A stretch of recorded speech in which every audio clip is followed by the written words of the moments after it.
92.7 big FM पर आप सुन रहे हैं यादों का idiot box with Neelesh Mishra season 3। दोस्तों, 2 साल के बड़े खूबसूरत रिश्ते के बाद हम इस रिश्ते को और आगे बढ़ा रहे हैं नए नए रंगों के साथ। जो कहानियां मैं सुनाता हूं वो लिखी होती हैं मेरी मंडली ने।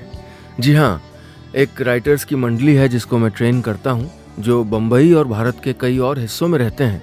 मैं उनकी मदद करता हूं बेहतर से बेहतर कहानियां लिखने में और फिर उन्हीं कहानियों को आपके सामने पेश करता हूं। दोस्तों, आज मैं आपको सुना रहा हूं क्षितिज रॉय की लिखी कहानी सचिन। सचिन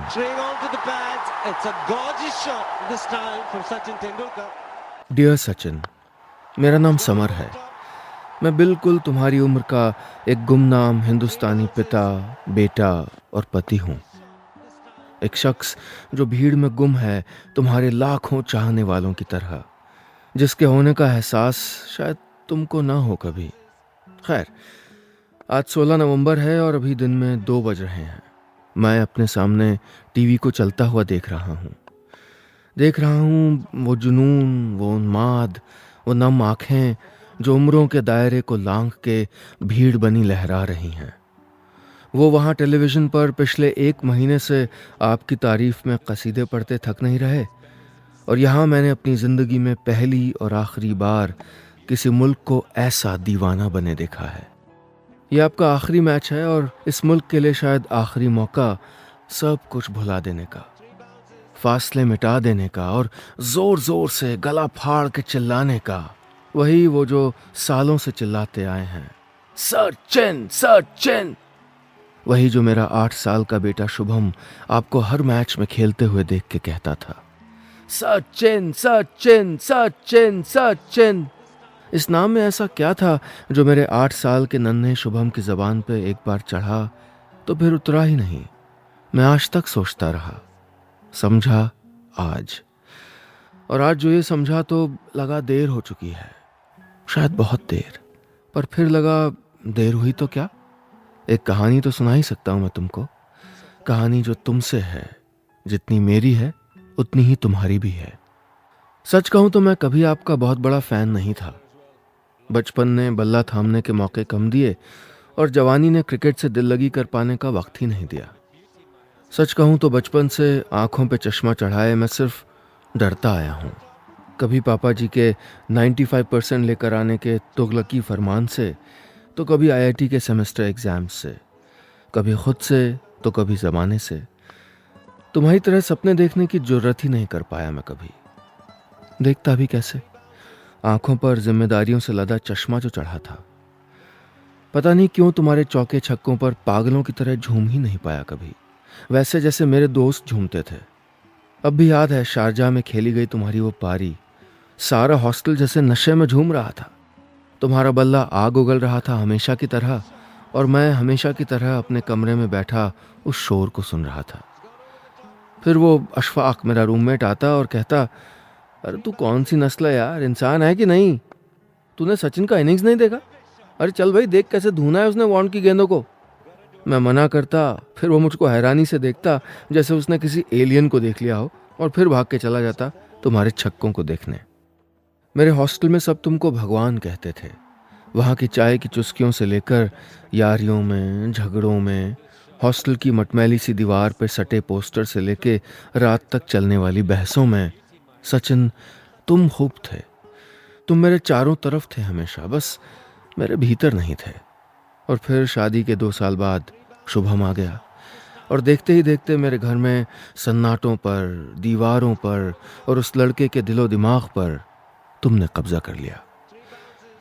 सचिन, हम माँ बाप को पता ही नहीं चला कि कब हमारे इकलौते बेटे ने तुमसे एक अनकहा सा रिश्ता जोड़ लिया। रिश्ता जिसका रंग बहुत गहरा था, रिश्ता जो ताउम्र चलने वाला था।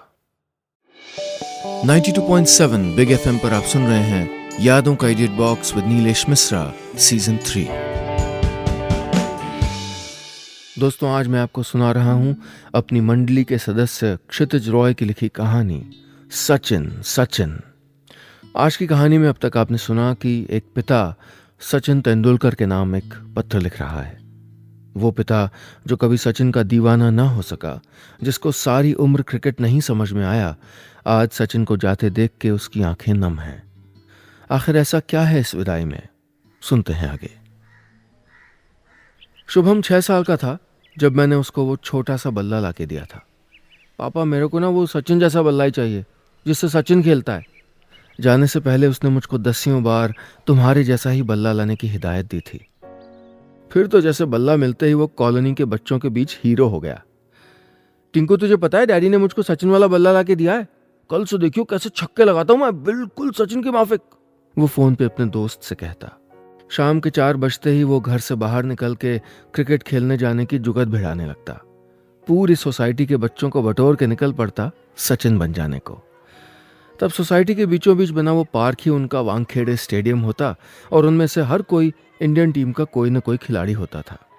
उस छोटे से मैदान पे नन्हे सचिन, द्रविड़ और गांगुली रोज आते थे। यार शुभम, तू कल भी तेंदुलकर था, आज भी है। यार आज मैं बनूंगा सचिन, तू सौरभ बन जाना प्लीज, नन्हा ऋषि शुभम के कंधे पे हाथ रख के कहता। बल्ला किसका? तेरा। फिर तेंदुलकर कौन? किसी की मजाल थी जो उसके अलावा वहां सचिन के नाम से कहलाता। आशा विहार सोसाइटी में सिर्फ एक तेंदुलकर था, शुभम। उसकी ये सचिन बनने की जिद मेरे लिए किसी सरदर्द से कम नहीं थी। आए दिन वो तुम्हारी कवर और स्ट्रेट ड्राइव की नकल करने के चक्कर में कोई न कोई कारनामा कर ही देता था। कभी मिश्रा जी की कार का शीशा, तो कभी सामने वाली मिसेस वर्मा के गमले। तेंदुलकर, तुम्हारी आशिकी में उस नन्हे उस्ताद ने मेरी जेब पे जो चपत लगाई है ना, वो सिर्फ मैं जानता हूँ, मेरी जेब। बात यहां तक रुक जाती तो भी ठीक था, पर वहां मैदान पे तुम शतक पे शतक जड़ते रहे और यहां मेरा शुभम तुम्हारा दीवाना होता चला गया। पहली बार हिंदी की क्लास में मेरे जीवन का लक्ष्य नाम का लेख लिखने को मिला था, और पता है क्या लिखा था उसने उसने लिखा था, मेरा नाम शुभम है और मैं बड़ा होकर सचिन तेंदुलकर बनना चाहता हूं। सच कहूं, सचिन तो उसकी नन्ही आंखों में इस सपने को पनपता देख के डर गया था मैं। मुझको मालूम था कि यह नन्हा सा सपना कितना खतरनाक है, कि हर कोई सचिन नहीं हो सकता। मैं चाहता था कि वो जल्दी से बड़ा हो जाए ताकि उसको समझ आ जाए कि सपने और हकीकत में उतना ही फासला है जितना आशा विहार के उस नन्हे तेंदुलकर और सचमुच के सचिन में है। कितना गलत था मैं। तुम्हें खेलते हुए देखने का एहसास कितना खूबसूरत है, ये जब तक मैं समझ सका शायद देर हो चुकी थी। 92.7 बिग एफएम पर आप सुन रहे हैं यादों का idiot box with Neelesh Mishra, season 3। दोस्तों, आज मैं आपको सुना रहा हूं अपनी मंडली के सदस्य क्षितिज रॉय की लिखी कहानी सचिन। आज की कहानी में अब तक आपने सुना कि एक पिता सचिन तेंदुलकर को एक चिट्ठी लिख रहा है अपने बेटे शुभम के बारे में। चिट्ठी में वो लिखता है कि शुभम बढ़ती उम्र के साथ साथ सचिन का दीवाना होता चला गया। वो अपनी आशा विहार सोसाइटी का तेंदुलकर था, पर इन सब के दरमियान एक पिता का दिल पता नहीं क्यों उसकी इस दीवानगी से डरता था। अब आगे। इधर तुम कीर्तिमान पे कीर्तिमान बनाते रहे, उधर मैं सुबह 8 से शाम 5 वाली नौकरी में अपना सर खपाता रहा, और वहां शुभम ने तुमसे एक अनकही सी दोस्ती कर ली। तुम्हारे हर चौके में उसकी किलकारियां छुपी थीं। तुम्हारे 99 से 100 तक के सफर के बीच वो अपने नाखून आधा कुतर चुका होता था, और तुम्हारे शतक बना लेने के बाद तो वो पागलों की तरह झूम रहा होता था। सचिन सचिन सचिन, वो चीखता रहता, मदमस्त, बेपरवाह, बेहद खुश। वो इंडिया ऑस्ट्रेलिया का शायद कोई बेहद रोमांचक मैच था। भारत को जीतने के लिए आखिरी के 2 ओवरों में 20 से ज्यादा रन चाहिए थे।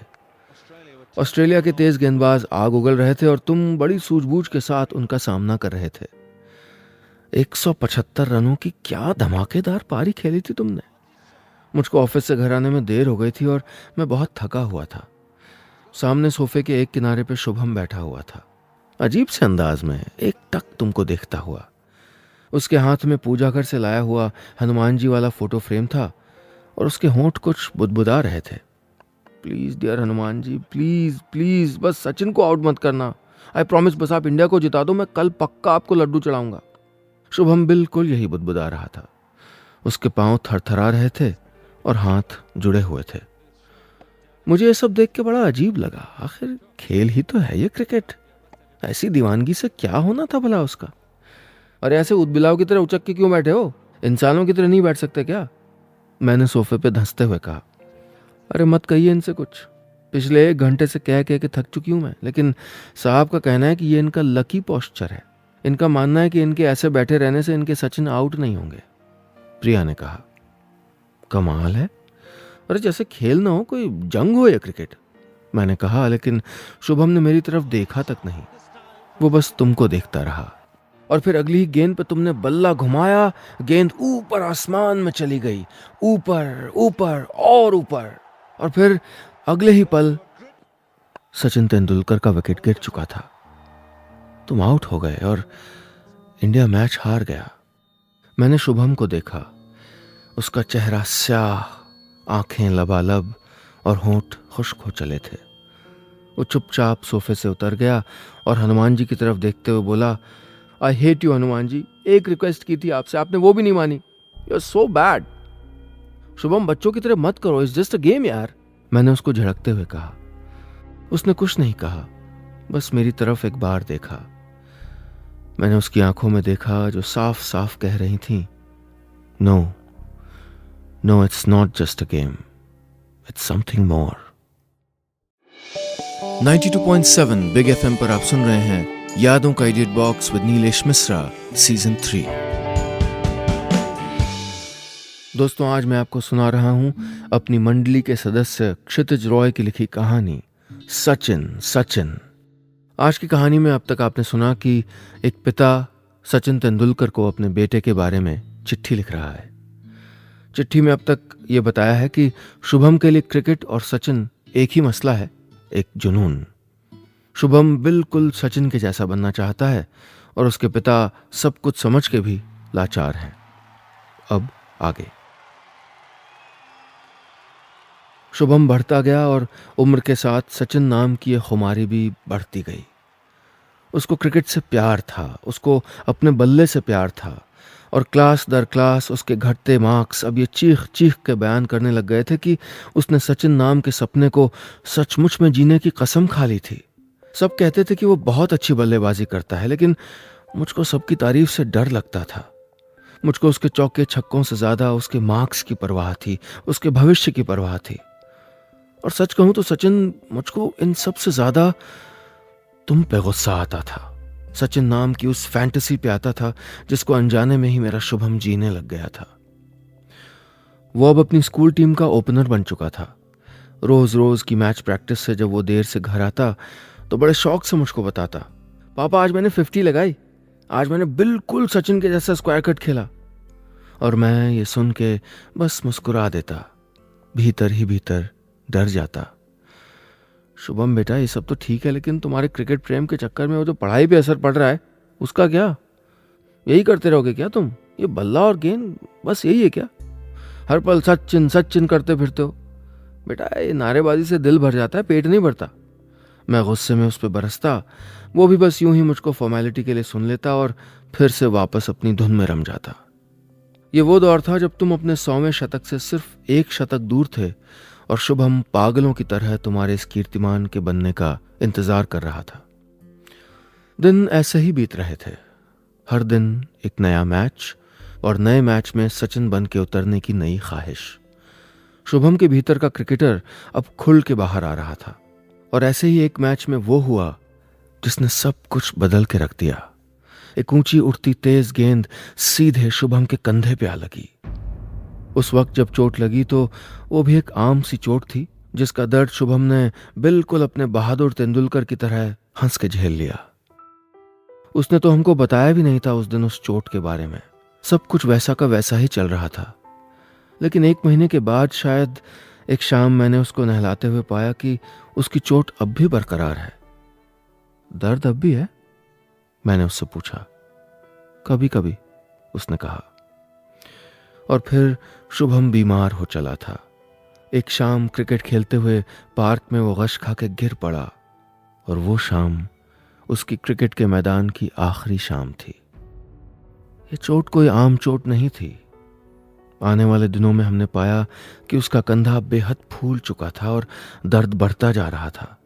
और उस शाम जब डॉक्टर साहब ने हमको अलग से बुला के जांच के लिए मुंबई के कैंसर अस्पताल का पता बताया तो मेरे पैरों तले जमीन खिसक गई। जिंदगी अचानक से जैसे कोई बुरा सपना सा लगने लगी। एक झटके में उसके हाथ से उसका बल्ला छूट गया और क्रिकेट का दीवाना ये लड़का बीमार, बेहद बीमार हो गया। ये कैसे हुआ हम समझ ही नहीं सके, पर ये हुआ तो सचिन मुझको तुम समझ में आ गए। 92.7 बिग एफएम पर आप सुन रहे हैं यादों का idiot box with Neelesh Mishra season 3। दोस्तों, आज मैं आपको सुना रहा हूं अपनी मंडली के सदस्य क्षितिज रॉय की लिखी कहानी सचिन। आज की कहानी में अब तक आपने सुना कि एक पिता सचिन तेंदुलकर को अपने बेटे शुभम के बारे में चिट्ठी लिख रहा है और अब तक ये लिखा है कि शुभम के लिए उसका बल्ला उसके सपनों को पाने की सीढ़ी थी, लेकिन उस शाम बल्ला थामे हुए लगी चोट ने उसकी जिंदगी ही बदल के रख दी। पर उस चोट ने एक और काम भी किया, एक पिता को सचिन और अपने बेटे के बेहद करीब ले आने का काम। अब आगे। उस शाम जब शुभम की जांच रिपोर्ट आनी थी तो मैं किसी बदहवास नशेड़ी की तरह डॉक्टर साहब के चेंबर के सामने चहलकदमी कर रहा था। प्रिया बड़ी मुश्किल से समझदारों की तरह दिखने की बेहद बुरी एक्टिंग कर रही थी और घर पे हमारा शुभम तुम्हें, हाँ सचिन, तुम्हें अपने 100वें शतक से एक बार फिर चूकता हुआ देख के मायूस हुआ पड़ा था। रिपोर्ट आई और मैंने कांपते हाथों से अपनी जिंदगी का सबसे भयावह सच पढ़ा। सचिन, मेरे बेटे को कैंसर था, एक अजीब किस्म का कैंसर जो शायद लाखों में एक को होता है। कैंसर जो अपने चरम पे था। मैं एकदम से टूट गया, पागल नहीं हुआ, बस यही शुक्र था। शुभम की बीमारी लाइलाज थी, पर ये सब कुछ जान समझ के भी हम माँ बाप ने अपना दिल बहलाने के लिए अस्पताल से लेके मजार, डॉक्टर से लेके बाबा जी तक के चक्कर काटने शुरू कर दिए। चंद महीनों में सब कुछ बदल चुका था। उसके ट्यूमर का साइज बढ़ता ही जा रहा था। हाथ से बल्ला और सर से बाल जा चुके थे। शुभम के भीतर का क्रिकेटर मर चुका था, पर वो था कि मानता ही नहीं था। ऋषि भाई, बन ले तू मेरे आने तक तेंदुलकर, बस एक बार ठीक हो जाने दे मुझको, फिर दिखाता हूं मैं तुझको तेंदुलकर वाले शॉट्स। कल जब ऋषि उसको देखने अस्पताल आया तो शुभम चहक उठा था, बिल्कुल पहले के जैसा।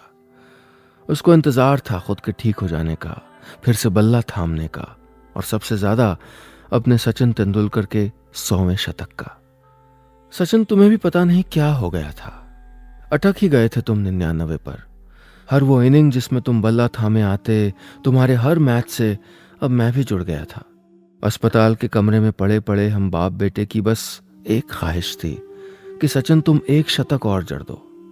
सच कहूं सचिन, तो वो हर मैच जब तुम खेलते थे उस वक्त मेरे लिए मैच नहीं, उत्सव होता था। मेरे बेटे की मुस्कान का उत्सव, उसकी खुशियों का। अपनी जिंदगी में पहली बार मैंने तुमको गौर से खेलते हुए देखा था और तब मुझको मालूम हुआ था कि क्यों तुम्हारे हर चौके पे मेरे दोस्त खुशी से पागल हो जाते थे, क्यों तुम्हारे आउट होने पे सांसें रुक जाती थीं। बड़ी देर से जन्मा था मेरे भीतर का फैन, पर शुभम अपने पापा के भीतर के फैन को देख के बेहद खुश था। उसको एक साथी मिल गया था जिसके साथ मिलके वो इंतजार करने वाला था, वो चीखने वाला था और वो जीने वाला था अपनी जिंदगी के कुछ और दिन। पर तुमने बहुत इंतजार करवाया। दिन महीनों में बदलते चले गए और शुभम की जिंदगी के दिन भी अब गिने चुने ही बचे थे। उसकी हालत दिनों दिन खराब होती जा रही थी। डॉक्टर भी अब हार मान चुके थे। वो मार्च की एक दोपहर थी जब शुभम और मैं उसके वार्ड में बैठे हुए थे। लगातार हुई कीमोथेरेपी से शुभम अजीब सा हो गया था। उसके चेहरे का रंग उड़ गया था, आवाज बेहद कमजोर हो चली थी, लेकिन आंखों में अपने सचिन के लिए उसका जुनून अब भी बरकरार था। और फिर उस दोपहर तुमने फिर से चौको छक्कों की झड़ी लगा दी और आखिरकार वो कर दिखाया जिसके इंतजार में 2 जिंदगियां तड़प रही थी। तुमने शतक क्या लगाया, जिंदगी में पहली बार मैं सोफे से उछल पड़ा। बिस्तर पे लेटा शुभम पता नहीं कितने दिन बाद हंसा था।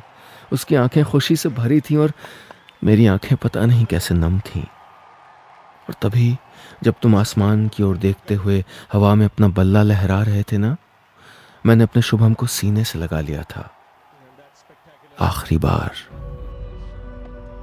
सचिन सचिन, मैंने अपनी जिंदगी में पहली बार इस नारे को पुरजोर आवाज दी थी। और देता भी क्यों ना, तुमने एक बाप को उसके बेटे की खुशी सौगात में जो दी थी।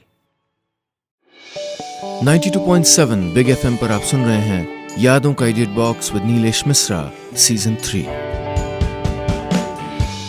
दोस्तों, आज मैं आपको सुना रहा हूं अपनी मंडली के सदस्य क्षितिज रॉय की लिखी कहानी सचिन सचिन। आज की कहानी में अब तक आपने सुना कि एक पिता सचिन तेंदुलकर को अपने बेटे शुभम के बारे में खत लिख रहा है। खत में अब तक उसने लिखा है कि जिंदगी से जूझते उस नन्हे से शुभम की आंखों में अब पानी नहीं था।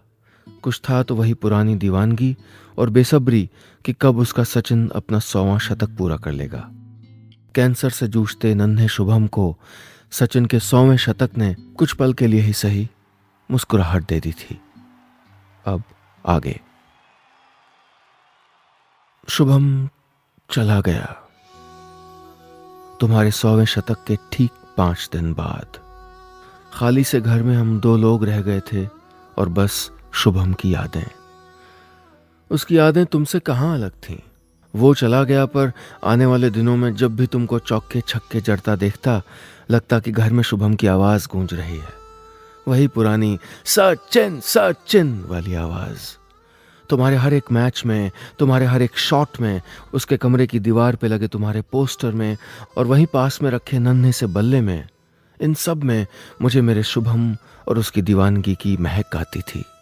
मुझे नहीं पता कि मैं तुम्हारा कितना बड़ा फैन हूं। मैं नहीं जानता तुम्हारे कीर्तिमानों के बारे में। मुझको नहीं लेना देना है तुम्हारे अवार्ड्स से। मुझको नहीं मालूम कि कवर ड्राइव और स्क्वायर कट किस चिड़िया का नाम है। मुझको नहीं मालूम कि अब मैं क्रिकेट देखूंगा भी कि नहीं। लेकिन आज तुमको जाता देख के एक बाप का दिल रो रहा है। एक ऐसा बाप जो ये जानता है कि दूर कहीं आसमान के किसी कोने में लेटा उसका शुभम आज अपने सचिन को जरूर देख रहा होगा, गीली गीली आंखों के साथ। तुम्हें एहसास नहीं कि तुम्हारे इस 2.5 किलो के बल्ले ने अनजाने में ही रिश्तों की एक ऐसी बुनियाद रख दी है जो तुम्हारे जाने के बाद भी शायद ही कभी भुलाई जा सके।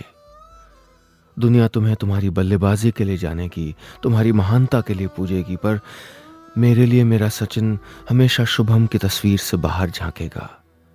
तुम अपने से लगते हो सचिन, आसमान पर होके भी नीचे जमीन पे चलने वाले मुझ जैसे गुमनाम हिंदुस्तानी के बेहद खास दोस्त जैसे, जिस पे वो चीख सकता है, जिस पे वो भरोसा कर सकता है, जिससे वो उम्मीद कर सकता है बिना किसी शर्त के। एक एक पल जो बीत रहा है आज तुम्हारे जाने के बाद, उस हर पल में तुम और अपने होते जा रहे हो। जी करता है कि रोक लूं तुमको और कहूं कि खेलते रहो ताउम्र, ताकि जी सकूं मैं अपने शुभम की यादों को। यादें जब वो घंटों पांव मोड़े तुम्हारे नॉट आउट रहने के लिए भगवान से मिन्नतें करता था, जब वो लड़ पड़ता था भगवान से तुम्हारे आउट हो जाने पर और चिल्ला उठता था वही नारा तुम्हारे हर चौके पर, सचिन सचिन। मुझे मालूम है कि ये नहीं हो सकता, पर क्या करूं यार, दिल तो बच्चा है जी। अलविदा सचिन। बस इतनी सी थी ये कहानी।